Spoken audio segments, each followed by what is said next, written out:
สบายดีตอนสวยเดี๋ยวนี้พวกเราก็ได้ออกมาอย่างอยู่บ้านสีเมืองมื้อนี้สิพากันออกไปกินอาหารเช้าหรือว่าอาหารสวยนี่แหละเนาะเพราะว่าเฮาก็ยังบ่ทันได้กินข้าวเช้าเทื่อมื้อนี้ก็สิได้พากันมาแวะใส่ ATM machine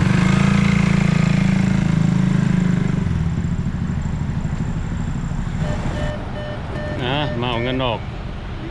มื้อนี้ก็ได้ออกมานำมอดกับอันน่ะเราซื้อหยังก่อนมกซื้อมกyou don't mind if I make a video to you Everyone knows about you on video somehow. It's like, you know, there's a guy named Banok out there. I was like, oh, okay. Okay, good. Now you're going to be famous.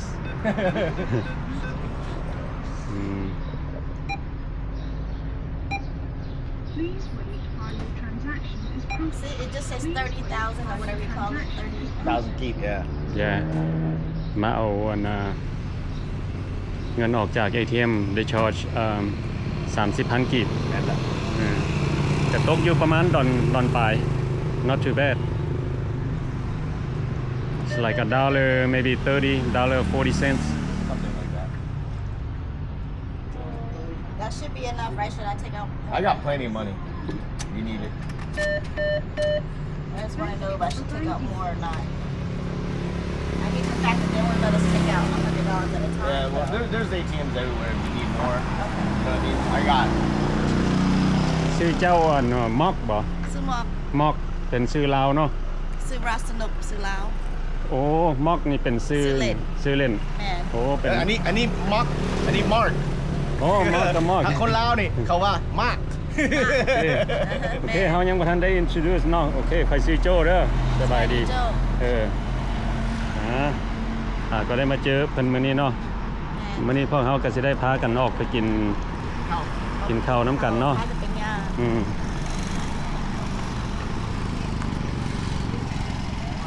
ย่างไปทานดิเคยกินขนมจอกป่ะ บ่ What is it? It's like tapioca? Yeah, kind of, but it's more baked and fried. You'll see. It's pretty good. It's made out of coconut and stuff. Yeah. ข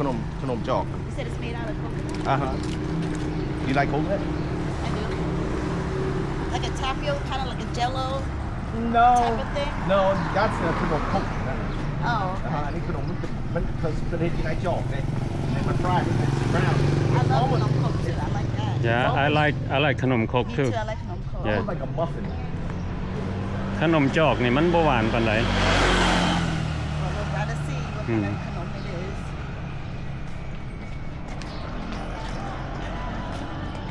อันมอกนี่มาจากไสเกาะ Virginia. Virginia Yes. โอ้ Not the Virginia, Chantilly, Virginia.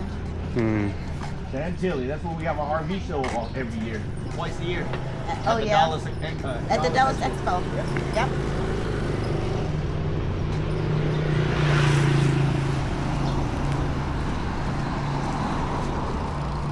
I see the girls out here putting on เพิ่นย่านดำที่เพิ่นก็ใส่กังห่มหัวใส่แขนยาว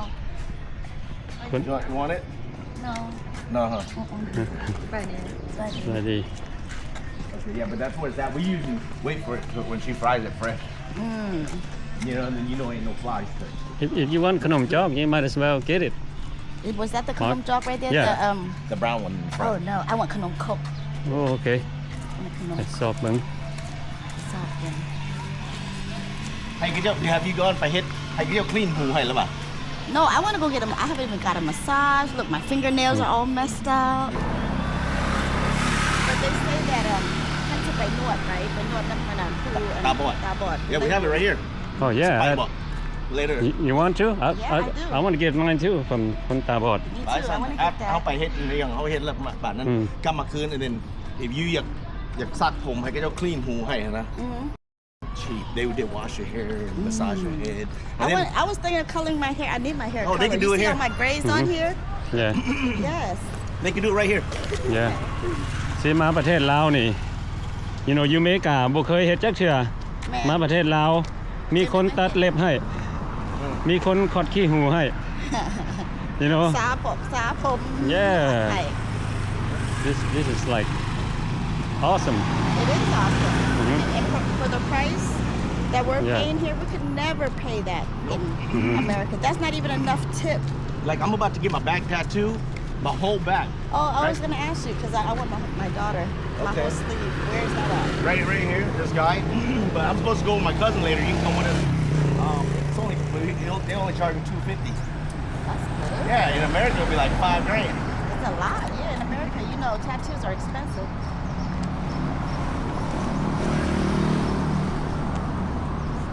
คนนั่น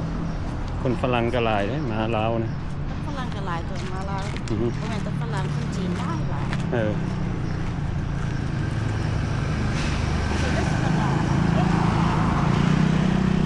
He should walk. Man, I'm so scared to walk.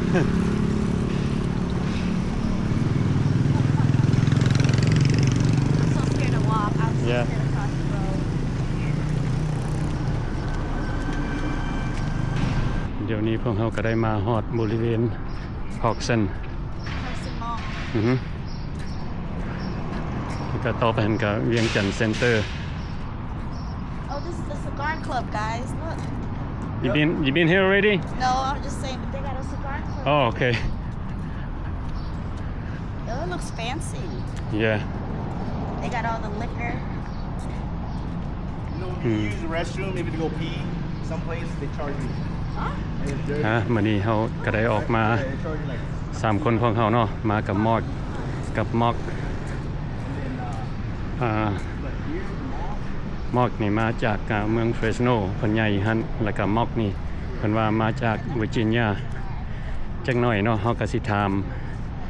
เรื่องประวัติของเพิ่นเล็กๆน้อยๆเนาะคันเพิ่นโอเคสิอธิบายให้พวกเขาฟังก็โอเคเนาะแต่ว่าเฮาก็สิถามเพิ่นจักหน่อยสิถามอนุญาตจากเพิ่นก่อนเนาะเดี๋ยวนี้พวกเขาก็สิไปหานั่งกินข้าว ไปนั่งกินข้าวอยู่ลุมพุ่นพอเรากินเราเป็น vegetarian แล้วมีหลายแนว โอ้แม่นบ่ ให้เราเลือก โอ้เจ้าบ่กินสิ้นเนาะว้าว pescatarian right คือกินปลากิน กินปลา กุ้ง yes โอ้กินปลากินกุ้งกินหยังได้เนาะ Yeah, so เราเป็น pescatarian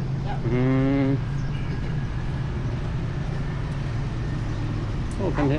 I ordered young salad put right. Oh my god, sap. Like really good.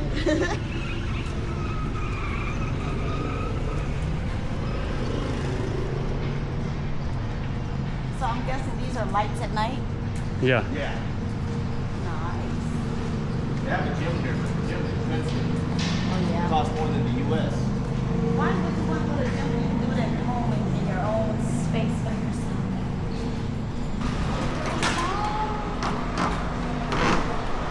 there's a supermarket here they have a supermarket here but the supermarket that's on the ground where we about to go they have a lot of stuff here I see. I'm here like every day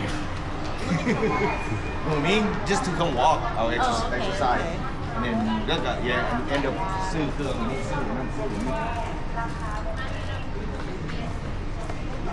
I need another flip flop. I feel they could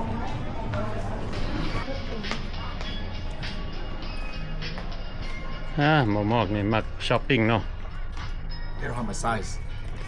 And they're real. Hey, they got the real box. All that stuff is real. He's selling it super inexpensive.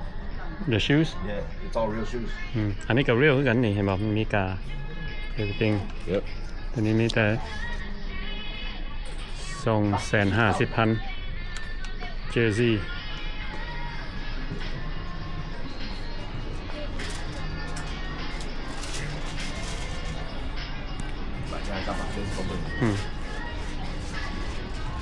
Mọc đây. ย่างไปพุ่นโอ้เสื้อกาแค่มีของแท้ได้นี่เห็นบ่199,000 กีบป ประมาณ$9 $9 bucks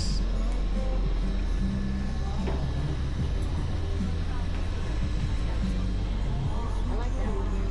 Right? Yeah. I like that. $15. You're not going to beat that. We can't even get anything in America for this price. yeah T-shirt too.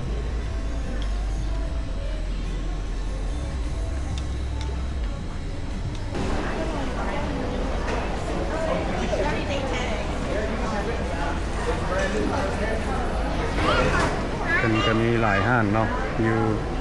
ฟูดโคร์ทกินไก่ไก่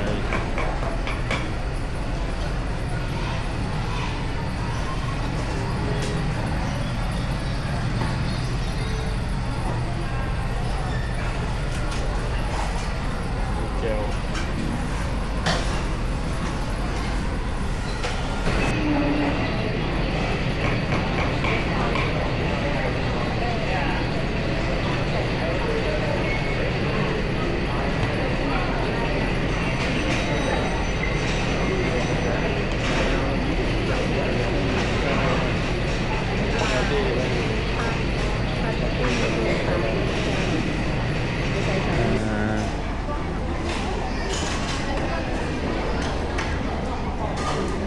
กินข้าวเปียก กินข้าวเปียก ใส่เลือด โอ้ว้าว แซ่บ โอ้ ๆแดงจึงครึ่ง ข้าวเปียกไก่บ่ บ่ข้าวเปียกใส่แต่เลือดบ่มีไก่ โอ้ใส่เลือด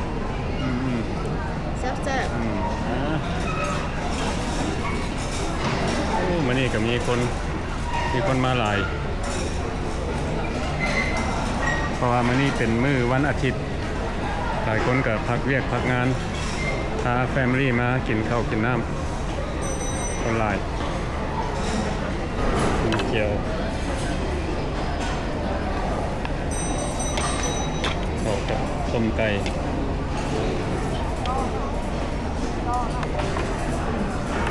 Oh, see the egg โอ้ on top ของ Look แซ่บ at- yeah And it comes with a soup and everything. That's why I said, where's yours with the soup? I was gonna get that but มันใช้เวลาโดนเด้ Oh. This look good. yeah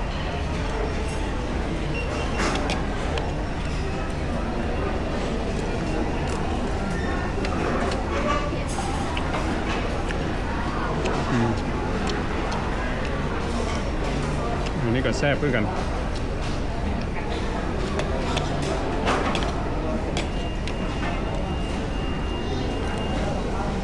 1 minute, 37 seconds later. That's how yours look like. This is how mine look like. โอ้ yeah จนเบิดแซ่บหลายจนเบิด แซ่บเนาะอาหารอยู่นี่แซ่บ แซ่บแซ่บแซ่บอีหยังก็แซ่บเบิด เห็น จน บอก เบิด โอ้มันเป็นไก่ บอกเลยเรายังเบ้าเห็นบอกว่าเป็นภูเขาได้เบ้า แม่นแซ่บ บอกคนเราอะมานี่นี่กินแซ่บ เดี๋ยวกินยูนิแซ่บ but it's not bland Uh-huh. you know very flavorful state are you from California California where yeah Fresno Fresno I used to live in Fresno ปีใด and me and my daughter we used to live in Fresno from 90 to 97 90 to 97 oh wow What school Yeah. you go to? I went to school out here Southwest High School Oh, you didn't go to school in Fresno? So, when you lived there 90 to I 97? graduated already by 90 How old are you? I'm old guys No, you ain't. I was 52 going on 53 No, we're about the same age, Yeah. right? Yeah. Yeah. That's not old. You Yeah. graduated in 90? yeah oh you smart then yeah something a little something we're about the same age but I graduated 93 Yeah, I graduated 90. I was supposed to graduate 93. To do. Yeah, I graduated when I was 17. Had a daughter, got married, everything. My life was over by 17.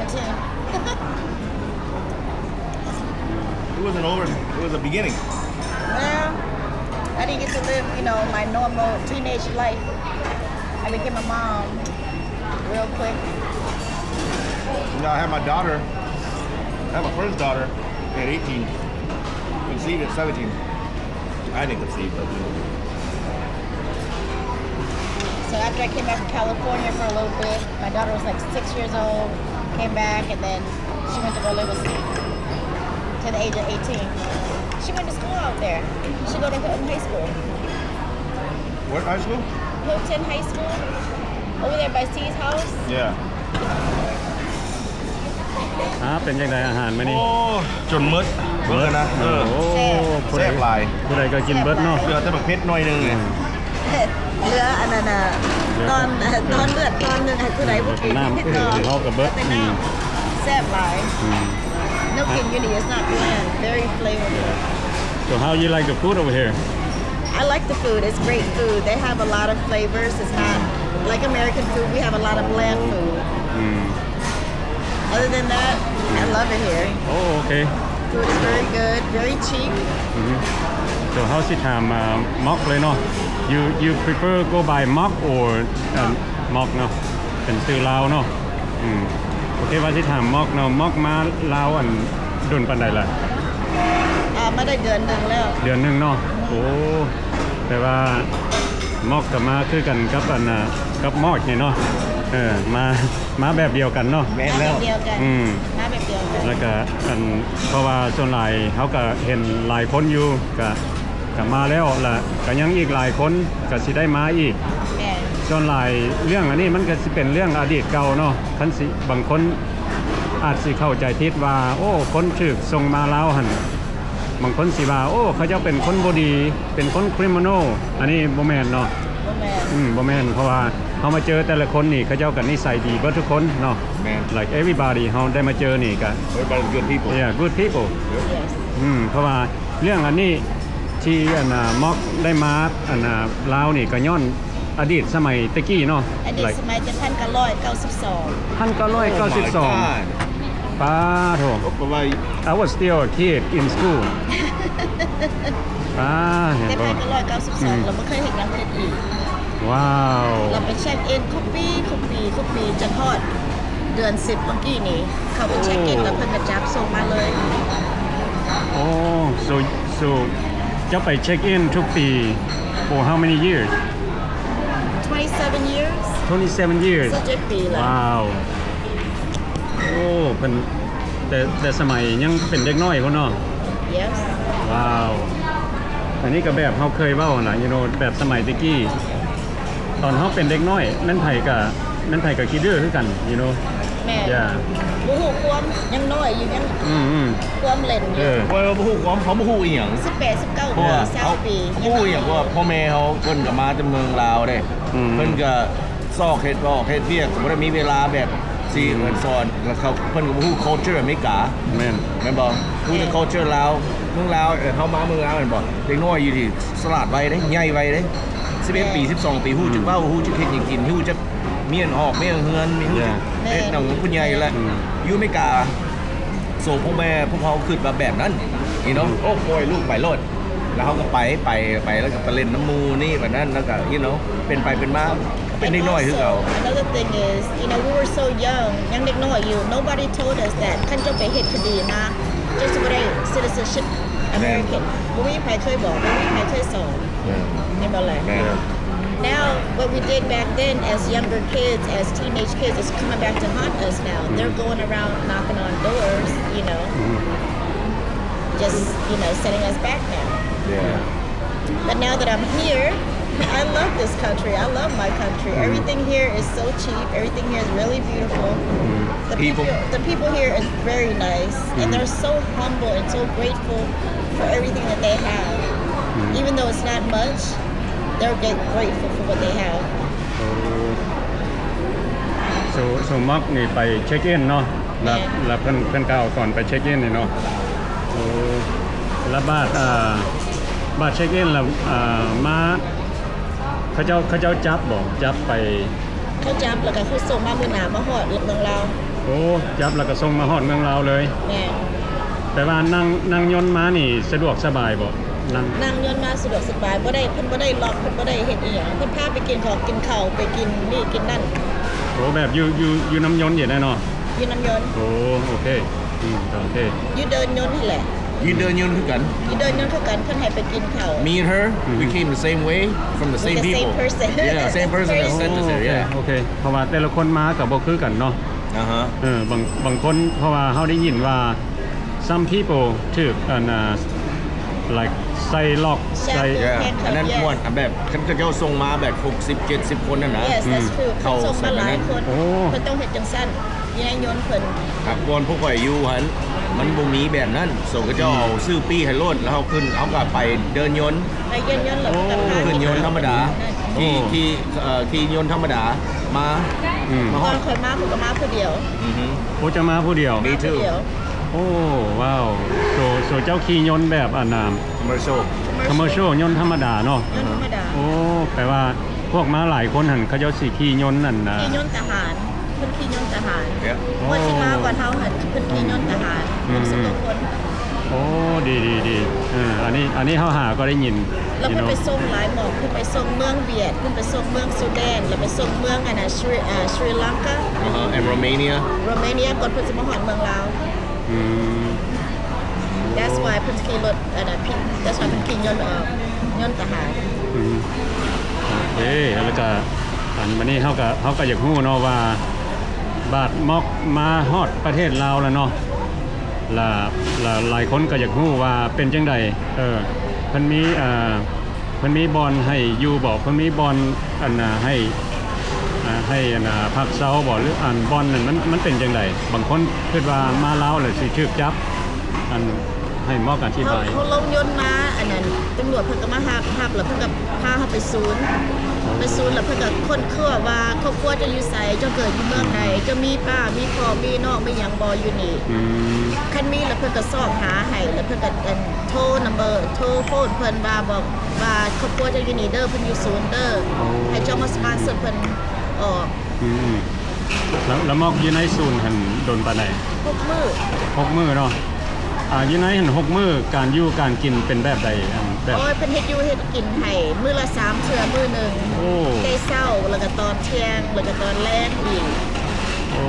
แนวกินกับแนวกินมีแต่อันแซ่บ Yeah, ๆ แซ่บ ปลา yeah ตำบักหุ่ง แบบเขากินนี่ แบบเขากินนี่แหละ โอ้ ข้าวเปียกก็มี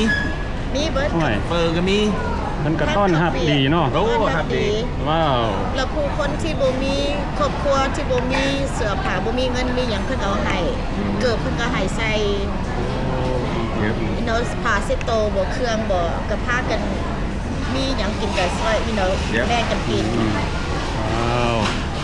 อันนี้เขาก็ให้พี่น้องเบ่ทุกคนเข้าใจเนาะเพราะว่ามีหลายคนก็สิได้มาเนาะประเทศลาวและบางคนก็ worry ตื่นเต้นตกใจว่าโอ้มาลาวนี่ย่านเพิ่นเฮ็ดจังซั่นจังซี่เนาะครับแต่ว่านี่พี่น้อง เพิ่นบ่ได้เฮ็ดจังซั่นจังซี่ใส่เฮา They treat us really good here They treat us really good, really well. They didn't take advantage of us. They didn't ask us for money. They didn't do any of that None stuff. of that. No, none of that. โอ้ประเทศลาวเฮาเพิ่นก็ต้อนรับดีเนาะ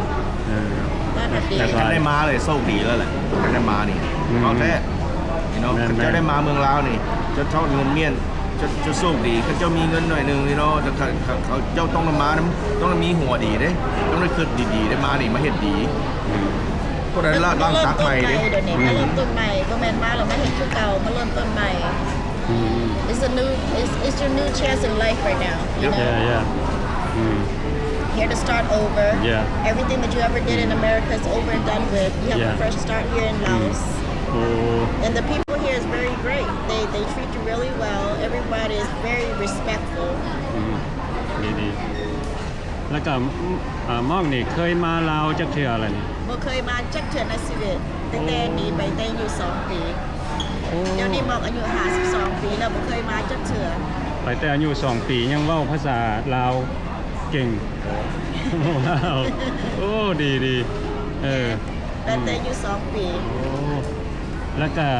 อยู่อเมริกานี่มอก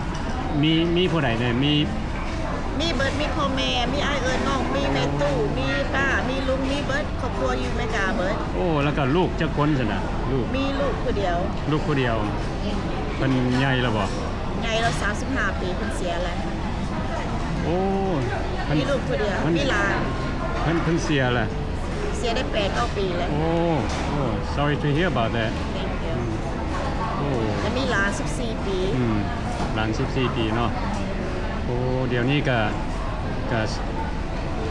บ่ได้ข้องค้าอย่างเนาะอยู่อเมริกาเนาะ บ่ได้เข้าค้าอย่าง แล้วมาซอกหัวอยู่เมืองลาว เออได้มาอยู่ลาวแล้วเนาะอันนั้นตามเขาได้ยินนี่มอกกับ But I'm happy here แฮปปี้เฮโอ้ happy here มันดีใจที่ได้มาอยู่ลาวท่านได้มาอยู่นี่โชคดีแล้วแหละคือเว้าหั่นแหละหลายคนบ่คิดว่าสิมาฮอดเมืองลาวมันบ่เพราะว่าหลายคนคือไปตกเมืองอื่น แมนเพราะว่าเพิ่นก็ต้อนรับดีเนาะมาฮอดนี่เพิ่นก็ต้อนรับดีก็ เนื้ออยู่เนื้อกินอยากกินหยังก็ได้กิน เห็นบ่อยากไปไสก็ได้ไปบ่ได้มาห้ามบ่ได้มาแบบเจ้าออกปุ๊บแล้วเจ้าบ่ได้ไปไสเพิ่นบอกออกปุ๊บแล้วไปหารถไปหาย่างไปหาเดินทางไปหาเบิ่งนี่เบิ่งนั่นเพิ่นบ่ได้ห้ามว่าบ่ต้องเฮ็ดนี่เฮ็ดนั่นเขากับบ่มีหยังหลายเนาะมีแต่อยากให้เบิดทุกคนเข้าใจเนาะสำหรับอันFC ของเฮาแล้วก็พี่น้องทุกคนที่สิได้ถูกส่งมานะให้เพิ่นเข้าใจเมียนว่าประเทศลาวเพิ่นต้อนรับดีเพิ่นซอยทุกอย่างเนาะมาฮอดเลย แม่ซอยเบิด มีแต่บาดมาพุ่นละเฮาก็บ่ฮู้เนาะเพราะว่าแต่ละคนมาบ่คือกัน แม่ แบบเฮาได้ยินมอกนี่มาก็สบายมอกนี่มาก็สบายแล้วบางคนได้เว้าให้เฮาฟังว่าถูกเอาโซ่ใส่แขนใส่ขาว่าซั่น อันนั้นเป็นน้ำมันไม่กาโซ่ใส่แขนใส่ขา อยู่ ไม่กาเจ้าเฮ็ดแบบนั้น ขึ้นมา60-70 คนเขาต้องกักเนี่ยจังซั่น โอ้ ครับ ถ้าคนคือเฮานี่เฮามาคนละคนคือบ่กักเนี่ยบ่ใส่โซ่บ่ใส่นั่น ดีโอ้วันนี้ มาลาวนี่ดีแล้ว อันมื้อนี้เขาก็ได้มาเจอผู้หญิงทำอิฐเนาะที่เขาก็มีผู้หญิงมาอยู่เนาะถ้าจะว่ามอกนี่เป็นผู้หญิงที่ทำอิฐเขาได้เห็นที่ได้ส่งมาก็บ่มีหยังหลายแล้วมีอย่างนั้นเว้าอยู่บ่ เดี๋ยวมีกล้องเจ้าหันบอกเขาได้เฮ็ดแบบให้มันหน้าแบบมันบ่มีชิ้นนะภาพใหญ่บ่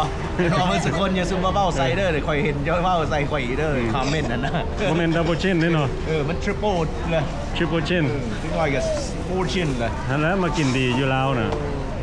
ได้อยู่ดีกินดีกัน ขนาดย่างทุกมื้อเลยนี่ย่างไปนี่ย่างไปกิน ย่างไปกินย่าง ย่างไปกิน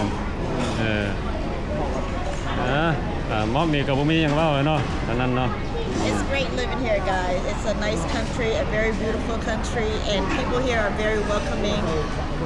and very respectful and humble. ดีเราก็ขอบใจมอกหลายๆเนาะที่ได้อธิบายให้พวกเขาฟังเพราะว่าเขาก็บ่ได้ไปทายหลายคนเพราะว่าบางคนเพิ่นบ่อยากgo public ในอย่างนะเขาก็ขอบใจเพิ่นได้อธิบายให้พวกเขาเข้าใจเนาะ